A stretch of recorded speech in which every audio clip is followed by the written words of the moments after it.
सर्वप्रथम सर्वांना श्री स्वामी समर्थ. स्वामी महाराजांच्या कृपेने तुमच्या सर्व चांगल्या इच्छा पूर्ण होत ही स्वामींचरणी प्रार्थना करते आणि आजच्या व्हिडिओला सुरुवात करते. आपण सर्वच आपल्या लाडक्या बाप्पाचा लाडका उत्सव म्हणजे गणेश उत्सवाची आपण कधीची आतुरतेने वाट बघत होतो आणि बघता बघता तो दिवस अगदी जवळ आलेला आहे. उद्या म्हणजे 27 ऑगस्ट 2025 बुधवार रोजी श्री गणेश चतुर्थी म्हणजेच पार्थिव गणपती पूजन आपल्या प्रत्येकाच्याच घरोघरी गणपती बाप्पांचे आगमन होणार आहे. प्रत्येक सोसायटीमध्ये मंडळांमध्ये गल्लोगल्ली बाप्पांचे आगमन होणार आहे. कुणी 1.5 दिवस गणपती बसवणार, कुणी 5 दिवस 7 दिवस, कुणाकडं अनंत चतुर्दशीपर्यंत गणपती बाप्पा विराजमान होणार आहे. आपल्या सर्वांकडे बाप्पांची स्थापना होणार आहे. नैवेद्य आरत्या वातावरण कसं सगळीकडं आनंदाचं जल्लोषाचं अगदी होणार आहे. आपण मनापासून हृदयापासून आपण बाप्पांची सेवा करत असतो. तर यावर्षी 27 ऑगस्ट 2025 म्हणजेच बुधवार रोजी गणपती बाप्पांची स्थापना घरोघरी होणार आहे. तर 26 ऑगस्टला चतुर्थी तिथी प्रारंभ होणार आहे. म्हणजे हरतालिकेच्या दिवशी दुपारी 3:55 ही चतुर्थी तिथी प्रारंभ होणार आहे. तृतीया तिथी संपून 26 ऑगस्टला दुपारी 3:55 ही चतुर्थी तिथी प्रारंभ होणार आहे आणि 27 ऑगस्टला दुपारी 3:45 ही तिथी समाप्त होणार आहे. तर आपल्याला गणपती बाप्पांची स्थापना, बऱ्याच लोकांना प्रश्न पडलेला असेल, मग दुपारी 3:45 आपल्याकडं गणपती बाप्पांची स्थापना करण्यासाठी वेळ आहे का? तर हो, गणपती बाप्पांची स्थापना 27 ऑगस्ट 2025 बुधवार रोजी अगदी पहाटे सूर्योदयापासून तुम्ही 3:25 या शुभ मुहूर्तावर गणपती बाप्पांची स्थापना आपण घरोघरी करायची आहे. मंडळ असतील, सोसायटी असेल, सर्वांनी गणपती बाप्पांची स्थापना 27 ऑगस्ट 2025 बुधवार रोजी सकाळी सूर्योदयापासून दुपारी 3:25 आपल्याला स्थापना करायची आहे. फक्त तुम्ही जर सर्वजण राहूचा काळ मानतात, अशुभ काळ मानतात, कारण गणपती बाप्पांचा सण आहे, वर्षातला सर्वात मोठा आपण हा आनंद उत्सव साजरा करत असतो, तर राहू काळ मानत असाल तर फक्त दुपारी हा 1 तासाचा राहू काळ पाळायचा आहे आपल्याला. 1 तासाच्या या अशुभ काळात गणपती बाप्पांची स्थापना प्राण प्रतिष्ठा करू नका.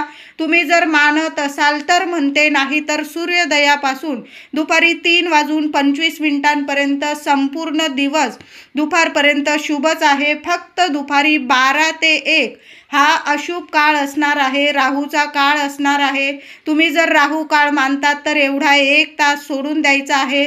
मग बाकी संपूर्ण दिवस म्हणजे 3:25 3:15 वाजेपर्यंत हा सर्व शुभ मुहूर्तच आहे. अगदी सकाळी पहाटेपासून सूर्योदयापासून 3:25 हा शुभच काळ असणार आहे. आता काहींना खूप उशीर झालाच, समजा काही कारणास्तव माझे काही महिला असतील, पुरुष दादा असतील, गणपतीची मूर्ती घ्यायला जायला काही वेळ झाला आणि स्थापना प्राणप्रतिष्ठा करायला बराचसा वेळ झाला तुम्हाला, तर मग तुम्ही संध्याकाळी 5 वाजेच्या आत तरी आपल्या घरात गणेशाची स्थापना करून घ्यायची आहे.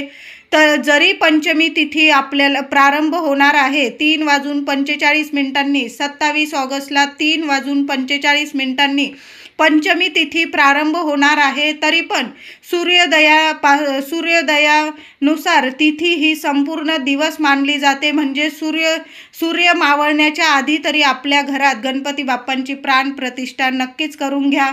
प्रदोष काळ येण्याच्या आधी म्हणजे 5-5:30 वाजेपर्यंत तुम्ही गणपती बाप्पांची स्थापना करून घ्यायची आहे. काही मोठं कारण असेल आणि तुम्हाला वेळ झाला गणपतीची स्थापना प्राण प्रतिष्ठा करायला, तर म्हणते मी, नाही तर दुपारी 3:25 हा सर्वात शुभ मुहूर्त आहे. सूर्योदयापासून दुपारी 3:25 अतिशय शुभ मुहूर्त आहे. फक्त दुपारी 12 ते 1 हा 1 तासाचा राहू काळ सर्वांनी सोडून द्यायचा आहे.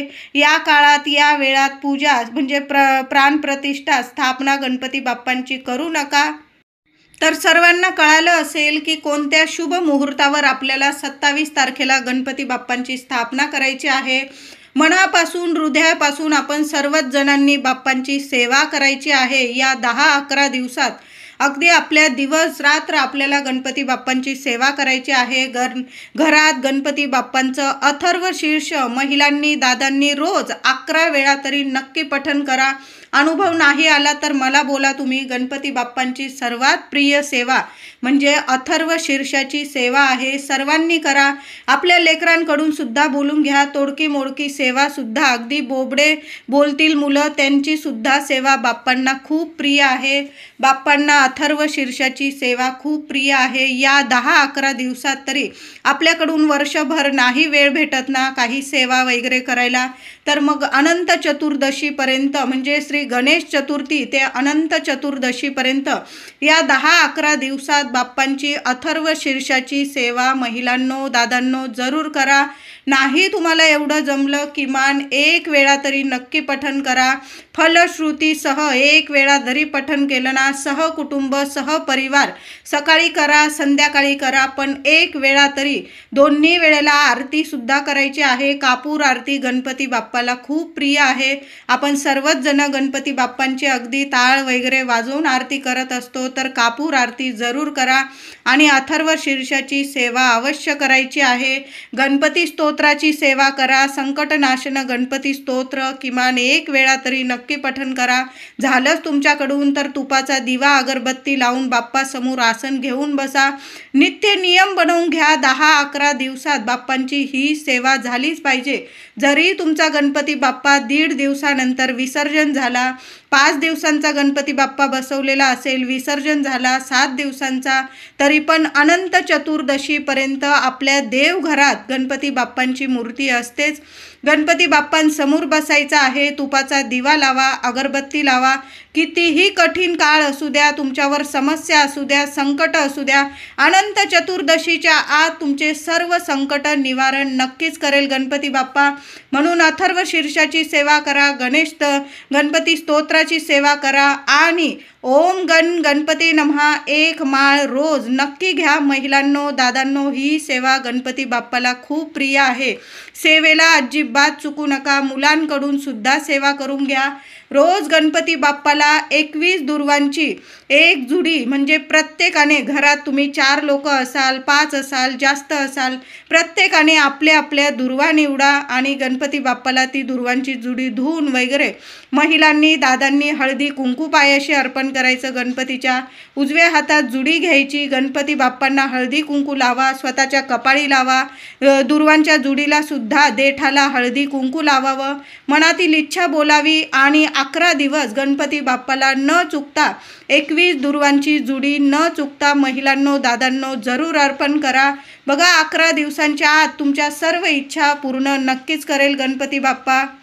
श्री गणेश चतुर्थी ते अनंत चतुर्दशीपर्यंत म्हणजे 27 ऑगस्टपासून 6 सप्टेंबरपर्यंत रोज सगळ्यांनी ब्रह्ममुहूर्तावर उठायचं आहे आणि आपल्या गणपती बाप्पांची सेवा करायची आहे। जरी तुमच्या घरातले गणपती बाप्पा विसर्जन झालेले असतील 1.5 दिवसाचे 5 दिवसांचे 7 दिवसांचे, तरी पण अनंत चतुर्दशीपर्यंत रोज लवकर उठा आणि घरातल्या देवघरातील गणपती बाप्पांची छान अशी सेवा करायची आहे, पूजा करायची आहे। बघा सुंदर अनुभव येतात, हे दिवस इतके सुंदर असतात। कधी येतो गणपती बाप्पा आणि कधी विसर्जन होऊन जातो ना कळत सुद्धा नाही, पण या 11 दिवसात आपली सेवा आवर्जून करा। विद्यार्थ्यांनी सुद्धा रोज न चुकता अथर्व शीर्ष गणपती बाप्पांसमोर बोलायचं आहे। फलश्रुतीसह 1 वेळा बोला 11 वेळा बोला, गणपती स्तोत्र बोला, 1 माळ ओम गणपती नमः या मंत्राची सुद्धा जरूर घ्यायची आहे। उंदीर मामांची सुद्धा सेवा करा, फुलं अर्पण करा उंदीर मामांना सुद्धा। गोडाधोडाचा नैवेद्य गणपती बाप्पांना रोज अर्पण करायचा आहे। मोदक बनवा, लाडू पेढे बाप्पाला सर्वच प्रिय आहे। काही नाही जमलं गुळ खोबऱ्याचा नैवेद्य दाखवा, खिरापतीचा नैवेद्य दाखवा, वेगवेगळी फळं असतात फ्रूट असतात किंवा तुम्ही ड्रायफ्रूटचा नैवेद्य दाखवला बाप्पाला, या 10-11 दिवसात जेवढा नैवेद्य दाखवता येईल ना, आणि तुमच्या घरात लहान लेकरं आली तर त्यांना खाली हात पाठवू नका.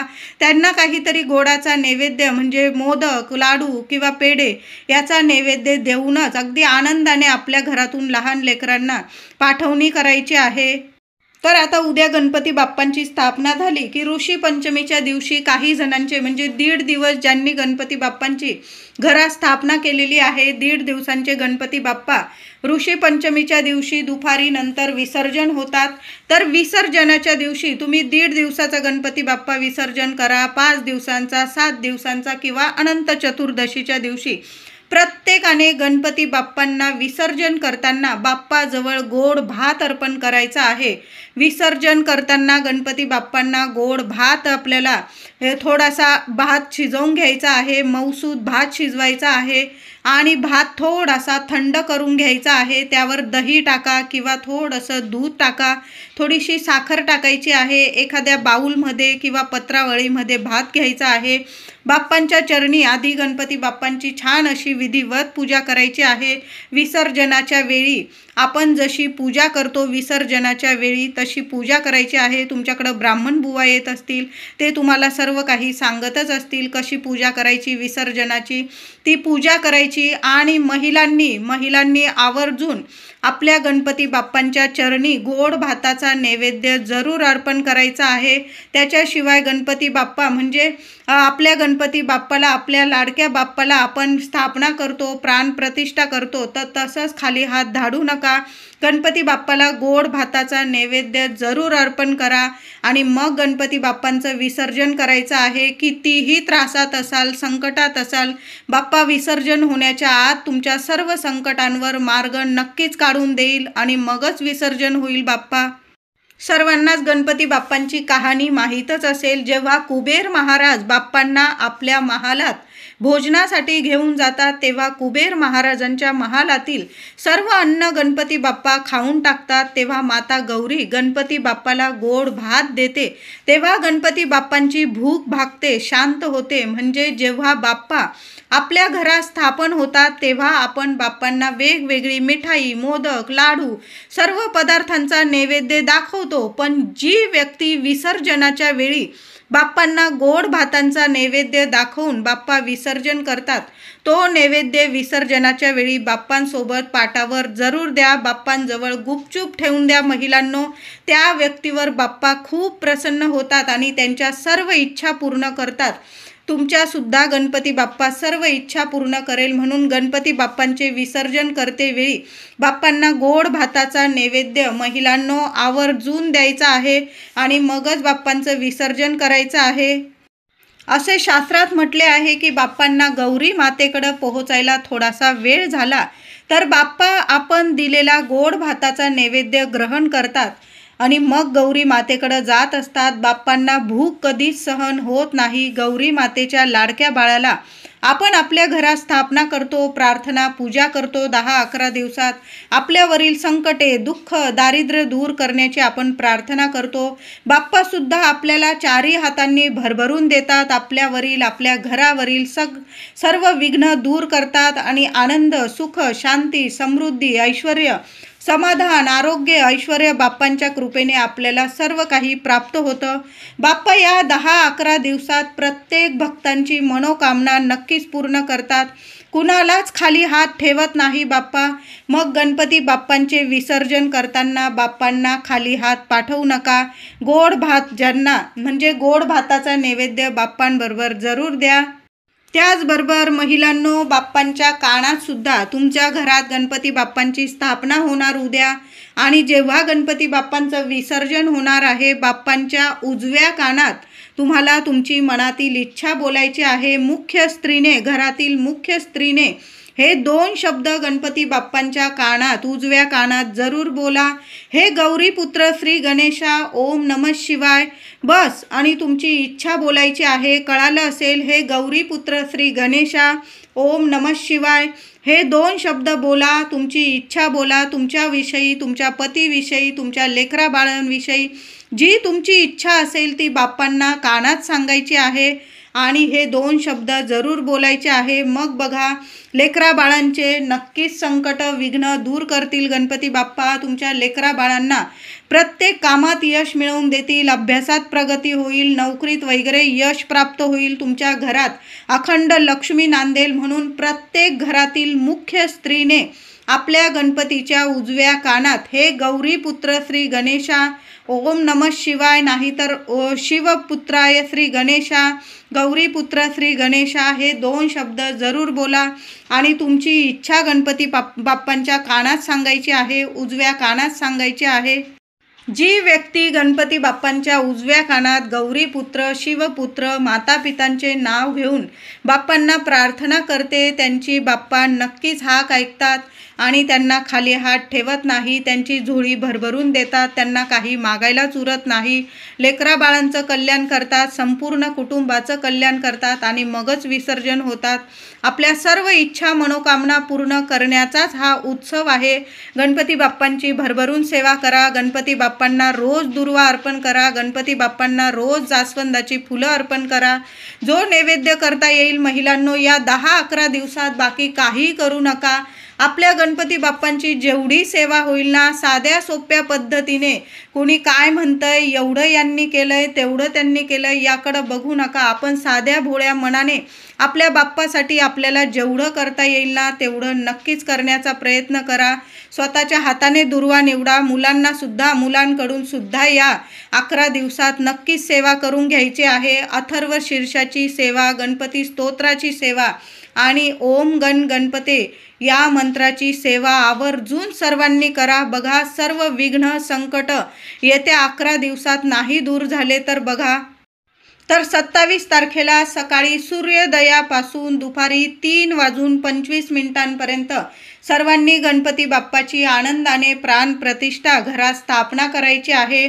फक्त दुपारी 12 ते 1 हा राहूचा काळ आहे. तुम्ही मानत असाल तर या काळात, या वेळात स्थापना करू नका. आता ज्यांना थोडा उशीरच झाला त्यांनी पण संध्याकाळी 5 वाजेच्या आत गणपतीची स्थापना करायची आहे. गणपती बाप्पांची स्थापना झाल्यावर तुमच्याकडं आघाडा असेल, शमीपत्र असेल, बाप्पांना पत्री सुद्धा खूप प्रिय आहे. जसं बाप्पांना दुर्वा प्रिय आहे, जास्वंदाची फुलं प्रिय आहे, तशीच बाप्पांना वेगवेगळी पत्री सुद्धा प्रिय आहे. वेगवेगळ्या पानांची पत्री, आंब्याचं तोरण. या दिवशी महिलांनो, आपल्या मुख्य दाराला झेंडूची आणि आंब्याच्या पानांची तोरणं जरूर लावा. गणपती येण्याच्या वेळी दाराशी रांगोळी काढा. मुख्य दाराशी एक दिवा लावायचा आहे. बाप्पाचं स्वागत करताना कशातच कमी राहायला नको. बाप्पाचं अगदी आनंदाने स्वागत करायचं आहे. रांगोळी काढा. दार वगैरे स्वच्छ, अगदी आपलं दारसुद्धा सुशोभित करायचं आहे. आंब्याच्या पानांचं तोरण आवर्जून लावा, खूप शुभ ठरणार आहे. या 10-11 दिवसात गणपती बाप्पांना शमीपत्र, आघाडा या 2 पत्रीपैकी नक्कीच अर्पण करा. उद्या गणपती बाप्पांची स्थापना करताना बाप्पांच्या उजव्या बाजूला मंगल कलशाची स्थापना जरूर करावी. छान असा मंगल कलश भरून घ्यायचा आहे. त्यात पैसा, सुपारी, दुर्वा, किंचितशी हळद, आंब्याची डहाळी किंवा गणपती बाप्पांची स्थापना करताना नारळ वरती बाप्पांसमोर ठेवावा. गंध, हळद मांडावे. 5 ठिकाणी लावावे. एक विडा तयार करावा, त्यावर कलशाखाली ठेवावे आणि कलश गणेश मूर्तीच्या उजव्या बाजूस मांडायचा आहे. विडा ठेवताना आपल्या कुलदेवांकडे असावे. विड्यावर तुम्ही फळे ठेवू शकता किंवा तुमच्याकडे खारीक, बदाम, पंचखाद्य असेल ते तुम्ही बाप्पांसमोर ठेवू शकतात. विड्यांच्या बाजूला 2 नारळं, उद्या गणपती बाप्पांची स्थापना करताना 2 नारळं शेंडी बाप्पांकडे आली पाहिजे. अशा पद्धतीने 2 नारळं अवश्य ठेवा. नंतर त्याचा तुम्ही प्रसाद करू शकता किंवा तुम्ही मोदकांना वगैरे सुद्धा वापरू शकतात ते नारळं. नैवेद्याला पेढे, मोदक, गूळ, खोबरं असे पदार्थ बाप्पांना उद्या नैवेद्यात जरूर दाखवावं आणि प्रत्येक नैवेद्यावर थोड्या थोड्या दुर्वा अवश्य ठेवायच्या आहे. दुर्वांशिवाय नैवेद्य पूर्ण होत नाही. तर उद्या गणपती बाप्पांच्या उजव्या बाजूला मंगल कलशाची स्थापना अवश्य करा। काही घरांमध्ये देवघरात मंगल कलश भरला जातो आणि बाजूला गणपती बाप्पांची स्थापना केली जाते। तुमची जशी परंपरा आहे तशा परंपरेनुसार करायचं आहे। कुणी सांगतंय म्हणून नवीन परंपरा लावून घेऊ नका। फक्त मंगल कलशाची स्थापना उद्या आपल्या देवघरात आधी आपल्या कुलदेवीची मंगल कलशाची स्थापना झालीच पाहिजे।